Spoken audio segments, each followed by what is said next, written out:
राधे राधे। बुधवार के दिन पड़ने वाले प्रदोष व्रत को बुध प्रदोष व्रत के नाम से जाना जाता है। प्रदोष व्रत हर महीने के कृष्ण और शुक्ल पक्ष की त्रयोदशी तिथि यानी 13वें दिन रखा जाता है। त्रयोदशी तिथि भोलेनाथ को अत्यंत प्रिय होती है और इस दिन प्रदोष काल के समय यदि सच्ची श्रद्धा भाव से महादेव की पूजा करके व्रत की कथा पढ़ी या सुनी जाए तो महादेव की कृपा से सभी बिगड़ी बन जाती है, जीवन के सभी संकट दूर हो जाते हैं और मनोकामनाएं भी पूरी हो जाती हैं।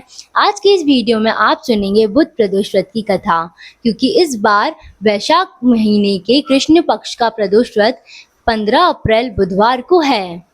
तो यदि आप इस दिन सच्चे मन से अपनी मनोकामना को ध्यान में रखते हुए यदि महादेव की पूजा करके इस पौराणिक कथा को सुनते हैं तो महादेव की कृपा से आपकी मनोकामना अवश्य पूर्ण होगी। बुध प्रदोष व्रत की कथा के अनुसार एक बार एक पुरुष का नया विवाह हुआ था। विवाह के बाद उसकी पत्नी कुछ दिनों के लिए मायके चली गई थी। कुछ समय बीतने पर भी वह पुरुष अपनी पत्नी को लेने आया, उसके यहाँ गया और बुधवार को ही अपनी पत्नी को लेकर वापस लौटने लगा। तब ससुराल पक्ष ने उसे रोकते हुए कहा कि विदाई करने के लिए बुधवार का दिन शुभ नहीं होता है, लेकिन उसने किसी की बात नहीं मानी और वह अपनी पत्नी को साथ लेकर बैलगाड़ी में बैठ गया और चल पड़ा नगर के बाहर। नगर के बाहर पहुंचने पर उसकी पत्नी को बहुत जोर से प्यास लगी। तब बैलगाड़ी को रुकवाकर वह पुरुष पानी की तलाश में चल पड़ा। पत्नी एक पेड़ के नीचे छांव में बैठ गई।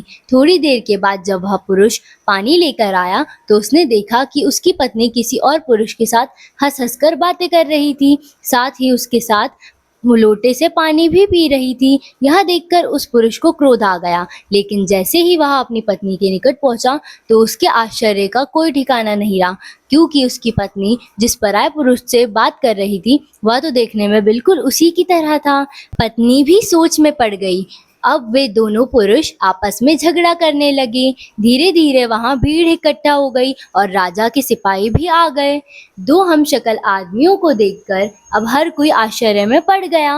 उन्होंने उस स्त्री से ही पूछा कि अब तुम ही बताओ तुम्हारा पति कौन है। अब वह स्त्री भी हैरान हो गई, कुछ नहीं बोल पाई। तब वह पुरुष भगवान शंकर से मन ही मन प्रार्थना करने लगा कि हे महादेव, हमारी रक्षा करो। मैंने बहुत बड़ी भूल कर दी कि मैं अपने सास ससुर की बात नहीं मानकर बुधवार को ही अपनी पत्नी को विदा कराकर आ गया। अब मैं भविष्य में ऐसी गलती बिल्कुल नहीं करूंगा। जिस समय वह पुरुष प्रार्थना कर रहा था वह प्रदोष काल का समय था और उसकी वह प्रार्थना महादेव ने सुन ली और प्रार्थना पूरी हुई। तभी दूसरा पुरुष अंतर्ध्यान हो गया और पति पत्नी सकुशल घर पहुंच गए। उस दिन के बाद से पति पत्नी नियम पूर्वक बुध प्रदोष का व्रत रखने लगे। इसलिए बुध त्रयोदशी का व्रत हर मनुष्य को करना चाहिए, जो कि जीवन के सभी दुखों को, सभी संकटों को दूर करने वाला है। यही थी बुध प्रदोष व्रत की कथा। बुध प्रदोष व्रत की कथा के साथ ही साथ बुधवार की कथा भी सभी लोगों को सुननी चाहिए। प्रेम से बोलिए विघ्नहर्ता भगवान गणेश की जय, भोले शंकर भगवान की जय, माता पार्वती की जय।